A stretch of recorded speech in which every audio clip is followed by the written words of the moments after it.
mana lebih bagus Pancasila sama Al-Quran? Gitu kan? Sekarang saya mau tanya nih semua. Yang berjuang di abad 20 itu Nabi yang mulia Muhammad apa Insinyur Soekarno untuk kemerdekaan? Saya minta jawaban. Silakan siapa yang mau menjawab berdiri. Jawab pertanyaan ibu ini. Ini mumpung live ini. Ini mumpung live ini. Ini mumpung live ini. Hangat sekarang. Putrinya Bung Karno, namanya Bu Sukmawati. Ini mumpung live ini. Dulu sudah bikin heboh. Ya kan? Apa namanya itu? Konde, sari kondeku lebih anggun daripada cadarmu. Lantunan kidung sunyiku lebih merdu daripada adzanmu. Dilihat dari ilmu bahasa apapun, itu membentur-benturkan agama dengan politik, budaya dengan politik. Sari konde itu budaya, cadar itu agama, ya kan? Lantunan kidung sunyi itu identik dengan kidung sunyi gereja, kebaktian, terus lebih merdu daripada lantunan adzanmu. Itu provokator, Pak. Ya, oke, next. Nah, sekarang lebih parah lagi. Baru kemarin nih, sudah lihat belum videonya? Dalam sebuah acara talk show, Bu Sukmawati ngomong begini. Ayo, lebih mulia mana Al-Quran sama Pancasila? Ada videonya itu. Loh, kok lebih mulia? Itu bukan pertanyaan. Lebih mulia mana Al-Quran sama Injil? Mending kalau gitu. Lebih mulia mana Al-Quran sama majalah Playboy? Masih mending. Lebih mulia mana Al-Quran sama kitab apa? Betal Jemur, Ronggo Wasito, Sabdo Palon, Mujarobat misalkan. Masih mending. Lebih mulia mana Al-Quran sama Pancasila? Ini kan mengadu domba namanya. Dijawab salah, nggak dijawab salah. Astagfirullah, nggak boleh diem. Wa ma arsalnaka illa rahmatan lil alamin. Nggak masuk ayat ini kalau dipakai Bu Sukmawati itu. Yang benar dilaporkan, diproses, di penjara, itu yang benar. Tegakkan keadilan. Ya apa sih Al-Quran kok dibandingkan sama Pancasila itu loh? Mau jawab bagaimana Anda kira-kira? Pancasila ideologiku, Al-Quran pegangan hidupku. Gitu kalau ada saya yang jawab. Dan itu bukan sesuatu yang harus dibanding-bandingkan, nggak bisa. Aku NKRI, aku Pancasila, tapi pegangan dunia akhiratku adalah Al-Quran. Pedoman hidupku adalah Al-Quran. Saya tahu kemana maksudnya itu. Bu Sukmawati, Victor Leskodat, Ade Armando, Abu Janda, itu satu rumpun itu. Saya ngerti kemana maksudnya. Ya, mau fitnah khilafah, mau fitnah khalifah, mau fitnah Islam. Saya ngerti kemana maksudnya. Terus apa lagi yang kedua? Ayo saya mau tanya. Siapa yang berjuang di abad 20? Muhammad apa Soekarno? Gitu, Pak. Marah saya, mendidih darah saya. Ya Allah, punya santet tak santet orang itu ya. Cuman kan saya nggak punya santet. Siapa yang berjuang abad 20? Muhammad apa Insinyur Soekarno? Masa Rasulullah Nabi Muhammad kekasih Allah yang dari nurnya lah tercipta gunung, langit, malaikat, manusia, cacing, mikroba, apa semua makhluk ini dari nurnya lah tercipta semua ini, termasuk antum-antum ini, dibandingkan dengan manusia Presiden Insinyur Soekarno. Tidak nyambung, Pak. Nyambung tidak pertanyaannya? Siapa yang berjuang abad 20? Muhammad atau Soekarno? Nyambung tidak? Nabi Muhammad wafat 8 Juni 632 Masehi. Soekarno, Presiden Soekarno wafat kalau nggak salah 12 Juni 1970. Terpaut berapa abad? Ini pertanyaan nggak nyambung ini. Mumpung ada live ini, Sukmawati nonton. Saya balik tanya sama ibu ya, Bu Sukma, kamu anak halal apa anak haram?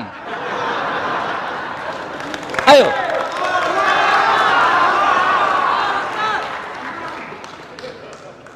Loh, Gus kok gak nyambung? Sama kamu juga gak nyambung. Tapi pertanyaanku nyambung, Bu, kamu anak haram apa anak halal? Terus tiba-tiba Bu Sukmawati pasti jawab, anak halal. Kalau kamu anak halal, berarti dulu Pak Karno menikah dengan ibumu itu bersyahadat, beristighfar. Dan itu hukum yang bawa Nabi Muhammad SAW. Kalau kamu anak haram berarti gak syahadat dulu berarti. Kumpul kebo berarti. Ayo, tak kembangkan pertanyaannya. Bu Sukma, yang ngembat dana haji abad 20 Muhammad apa Mukidi? Siapa yang ngembat dana haji? Lo kok nggak nyambung? Ya sama nggak nyambung. Ayo, petugas KPPS 600 lebih meninggal misterius sampai sekarang. Diam-diam baik, nggak terkuak. Terjadi di abad 20. Muhammad apa?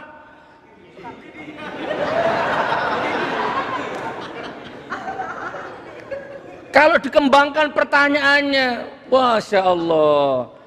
Dulu Aswendo, siapa Aswendo ya? Majalah apa dulu yang merilis 50 orang terkenal? Tempo ya, saya nggak tahu itu. Ada Roma Irama, Zainuddin MZ, sampai ada di situ Muhammad di situ. Masuk penjara. Masya Allah. Ayo kembangkan lagi pertanyaannya. Apalagi? Yang menaikkan BPJS abad 20 Muhammad apa? Banyak. Yang menyengsarakan rakyat siapa? Ayo abad 20 ini. Muhammad apa Mukidi? Sebentar, kok Mukidi siapa Mukidi ini?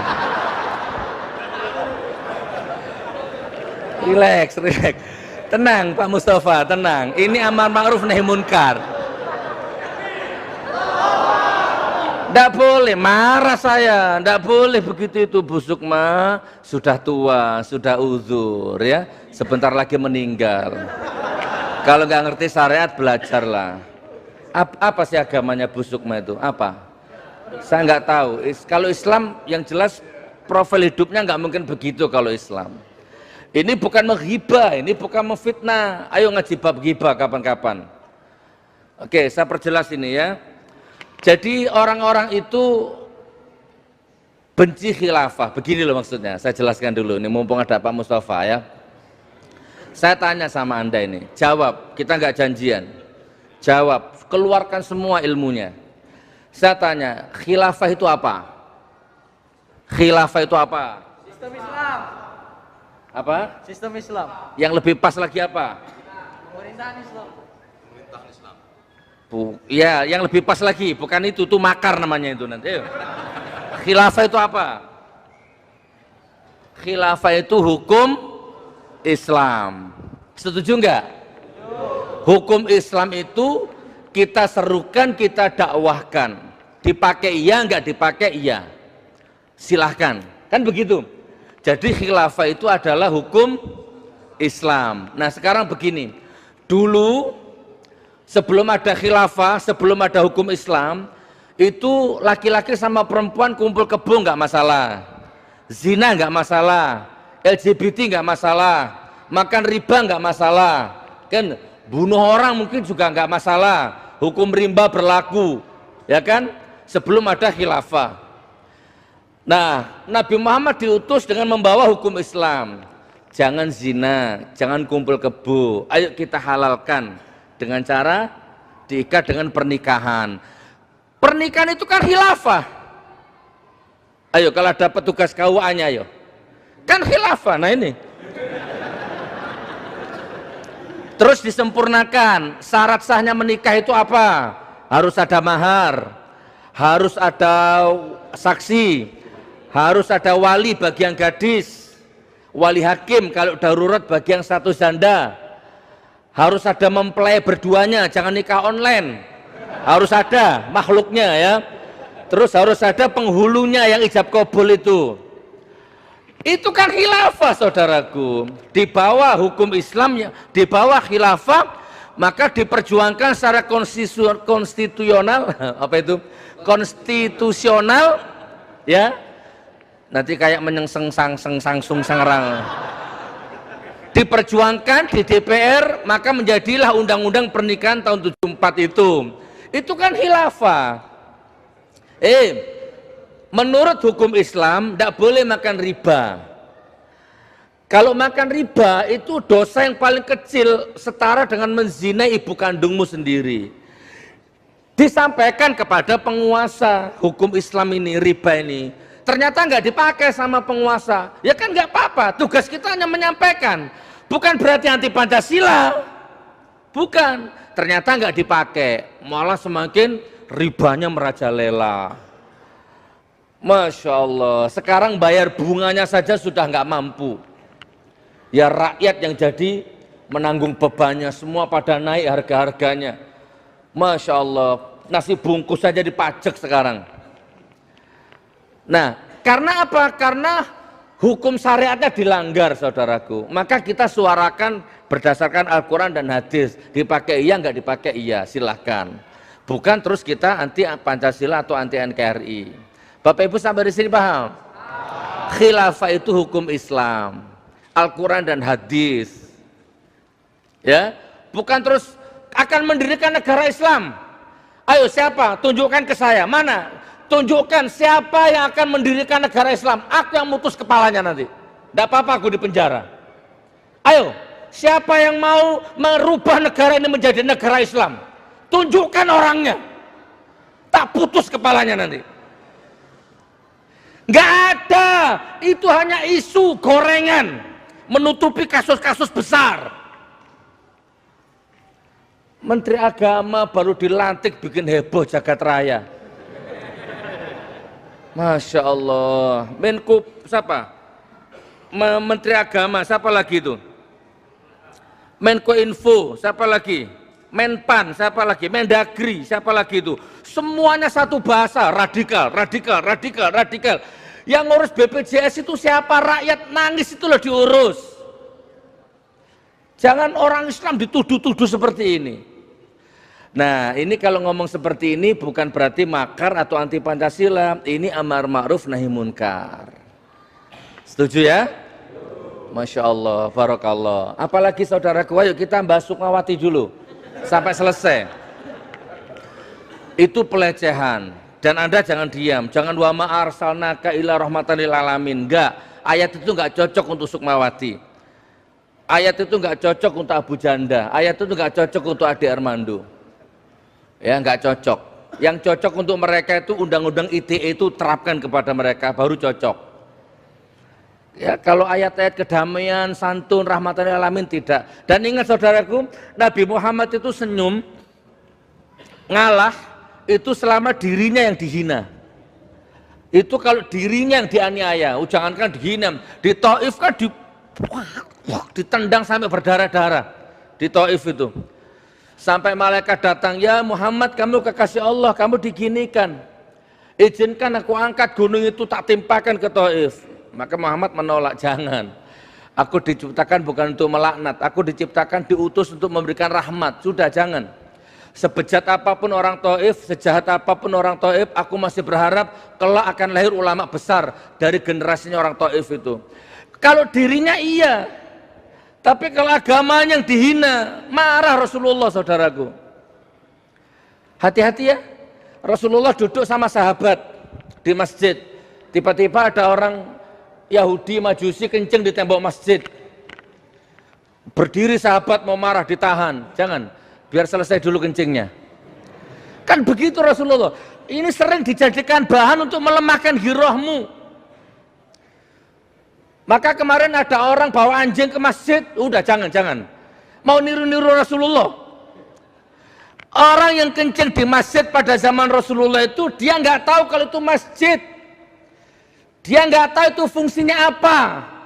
Maka sama Rasulullah biarkan dulu, tuntaskan dulu kencingnya. Begitu kencingnya selesai baru dinasehati. Besok lagi jangan kencing di sini ya. Ini tempat sholat. Udah bersihkan dulu ya, disucikan lagi. Tahu Rasulullah. Lah kemarin ada wanita bawa anjing masuk masjid, ya kan? Ada yang lempar kotoran manusia ke masjid. Itu beda dengan orang Yahudi di zaman Rasulullah. Paham tidak saudaraku? Masya Allah. Takbir. Jadi Pak Mustafa, saya itu tidak radikal Pak Mus. Saya tuh marah kalau lihat orang miskin tertindas, fakir tertindas, ya rakyat dibohongi, baru saya marah, nggak bisa nahan. Dan itu bukan saya hanya marah-marah saja Pak, bukan. Ya, sekarang sudah 66 masjid yang kita bangun di tempat-tempat bencana. Jadi bukan hanya teori. Amar ma'ruf saya lakukan, nahi munkar saya kerjakan. Dan itu bukan tanpa resiko. Anda sudah tahu belum? 1,5 tahun ini. Sudah tahu belum? Sudah divonis hakim ini 1,5 tahun. Merugikan rakyat yang nggak pernah, nyolong uang rakyat yang nggak pernah, nipu umat yang nggak pernah. Ya kan? Ditawari masuk TV yang nggak mau. Divonis gara-gara dilaporkan sama Banser. Pencemaran nama baik Banser, pencemaran nama baik NU. Sudah tak jelaskan di depan hakim, tetap saja divonis 1 tahun 6 bulan. Ya sudah, saya banding kemarin. Baru napas, ting, datang lagi surat. Ternyata sidang di Palu, pindah sekarang di Palu. Sama kasusnya, yang melaporkan sama Banser. Masya Allah, makanya Ustadz juga ada oknumnya ya, semua pejabat ada oknumnya, mungkin instansi kepolisian juga ada oknumnya, nggak masalah lah. Kalau saya Bapak Ibu, walaupun kucing yang melaporkan langsung diproses. Kalau saya, ya kan, kucing, meong, meong, Gus Nur radikal, diproses.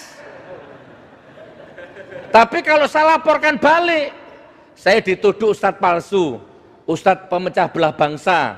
Betul ada spanduknya itu. Gus Nur palsu, pemecah belah bangsa, provokator, bawa spanduk di depan Polda Sulawesi Tengah. Lihat di Google itu. Tak laporkan balik. Pak, saya mau melapor. Saya dituduh Ustadz palsu. Padahal saya punya pesantren nyata, santrinya anak manusia semua. Bukan anak cebong. Saya bilang gitu. Ini fitnah, karena saya bukan palsu, pesantren saya nyata itu, 3 lantai itu. Bahkan banyak anaknya polisi yang nyantri di pesantren saya Pak. Ini fitnah. Itu yang pertama. Yang kedua, saya dituduh mencah belah bangsa. Pak, oke, sebelum saya lanjut saya tanya sama Bapak, bisa nggak tunjukkan bangsa mana belah gara-gara ceramah saya? Nah yang ketiga, saya dituduh provokator. Ini semua harus dibuktikan Pak. Ini laporan saya. Sudah, sampai sekarang tidak ada tindak lanjut. Tapi nggak apa-apa saudaraku, sudahlah kita hidup dan mati bersandar kepada Allah. Allah yang mau memutuskan nanti. Saya akan malu kalau saya di penjara pakai baju urin, diborgol, OTT KPK, itu baru saya malu. Kalau cuman amar ma'ruf nahi munkar saya nggak malu dan saya siap menjalani itu semua insya Allah.